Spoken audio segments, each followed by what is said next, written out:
Hai Mas Dharma. Hai. Apa kabar? Sehat. Seru banget sih main golfnya. Ya ini udah hole ketiga nih sekarang nih kita. Wow.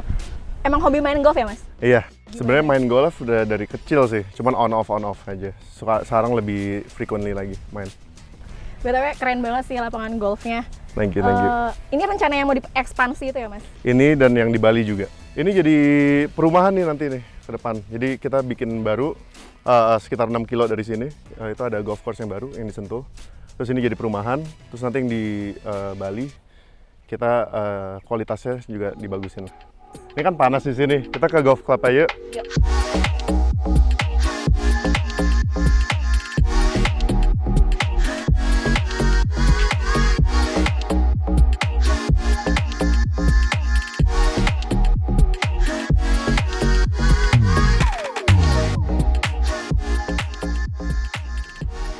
Hai Mas. Hai. Aduh, adem ya Mas?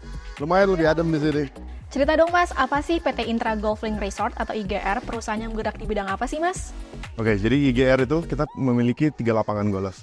Yaitu yang sekarang di Sentul, which is Palm Hill. Terus kita juga punya satu di Bali, Nyukuta Golf, dan satu di Belitung, itu namanya Black Rocks.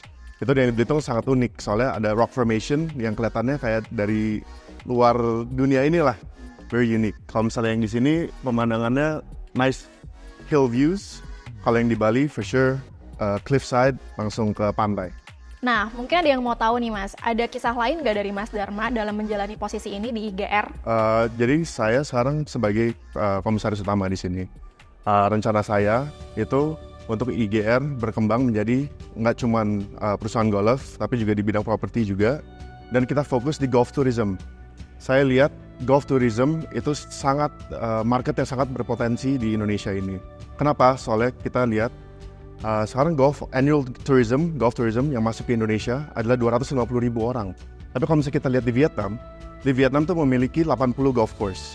Tapi mereka bisa orang datang untuk golf tourism itu sekitar 1,5 juta orang per year, which is very big, right? Compared to Indonesia right now. So I see that as a market that we can penetrate on, that I see that that's a sector that we should focus on.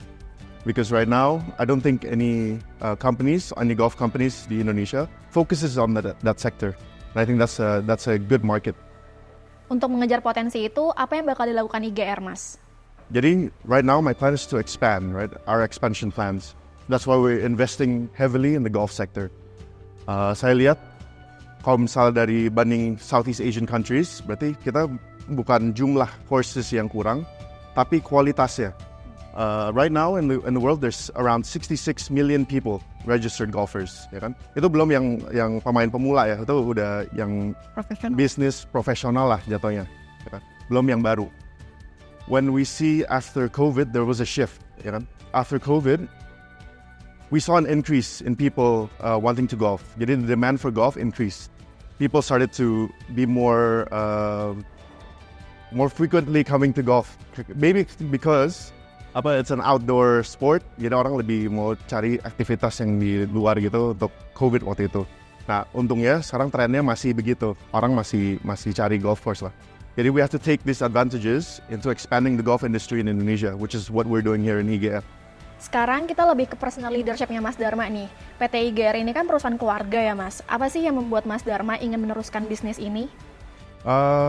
Again, because I see the big potential in this business, ya kan? Right now, the market players of golf courses is owned by property owners, jadi property developments, ya kan? Now, one of the main reasons why they make golf courses is to increase the value of their land. Jadi yang tadinya tanahnya kosong, mereka mau mulai bangun perumahan supaya daya tariknya untuk orang investasi di tanah itu kan mereka they're gonna invest in golf courses, in commercial areas, straight away increases the value of the land. Cuman that caters to the local market, not the international market. And right now, not a lot of players are focusing on the international market, and that's why I think in IGR I want to focus more on the golf tourism sector. Ada tantangan nggak Mas untuk mimpin perusahaan ini? Pasti ada tantangan, maupun itu internal atau eksternal ya. Tapi ya, what I do is I surround myself with people that I can trust, people that knows the industry as well and have the same motivation. We have a clear goal that we want to set, as I said, kita pasti the international market because there's a big potential. As long as we set our grounds and we keep on sticking with our plan, I think it'll be fine. Terus gimana Mas Dharma menghadapi berbagai tantangan itu ya? Well, I try to build my own confidence because if you're going to lead people, you need to be confident about yourself, right?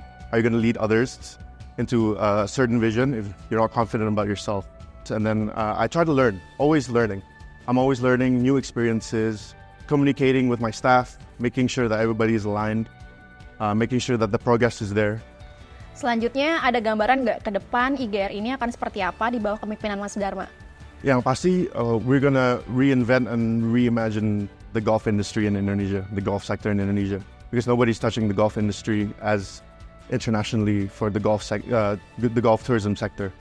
So what I hope in the future is that Indonesia will be salah satu negara di Southeast Asia as a prime destination for golf tourism to come. So biasanya orang Jepang, orang Korea, orang Cina, kalau misalnya negaranya dingin, itu mereka golfnya di Southeast Asia. And currently a lot of them, they go to Vietnam, they go to Thailand. Because the infrastructure is already there. They built the infrastructure. Jadi orang udah tahu, oh ya, ini bagus nih tempat sini. Ya sekarang kita lihat di Bali kan emang udah orang-orang itu yang datang ke Bali, but not for golf, more for just leisure and other tourism. So if we cater to those needs, I think that it'll be good for the golf industry in Indonesia, but also for the economy as a whole. Because the people that's coming in, pasti mereka spending powernya gede. Not only on golf, tapi on other sectors, right? For hospitality, F&B, etc. So I think it's a good step. You know, it's a good market for the economy of Indonesia juga. Sekarang nih Mas, kalau buat pilih tim kerja, ada syarat khusus nggak Mas? Biasanya I work with people that's communicative, not shy. And then what I find is people that's willing to work as a team, not individuals. Because I feel like this world is a team player, you know? You can't be successful alone. You're only as successful as the people around you. So this is the culture that I try to build within the company. Mas Dharma punya role model nggak dalam berbisnis? Banyak role model. Yeah. Role model kan banyak banget. Misalnya, siapa? Steve Jobs, Elon Musk, Jeff Bezos, right? All the top 3 companies now. Tapi what I look at is more, let's say, Tim Cook. Okay. So why Tim Cook? Because he's not the founder of Apple, but he managed to make Apple into a bigger company than it was before. When Steve Jobs passed away, I think the valuation of Apple was around 250 billion US. And then with Tim Cook's leadership, it became almost a 3 trillion market cap. So that's more than Indonesia's GDP right now, right? So because this is a family business as well. So what I try to do is I try to expand what we have currently and make it better. And I think that's also sets its challenges juga. Not from scratch, but also we're already not a mature company, but we have room to expand. And that's what I envision to do. Nah, Mas Dharma kan Gen Z nih. Ada pesan nggak sih buat Gen Z di luar sana supaya bisa sukses Mas Dharma? I mean, an advice, I'm not even successful there yet too. I'm still learning, but one of my key advices maybe is just to never stop learning, to never stop growing. Always, for me, I like to travel. So when I travel, I always learn from other people. I always experience new cultures, experience new things that I've never experienced before.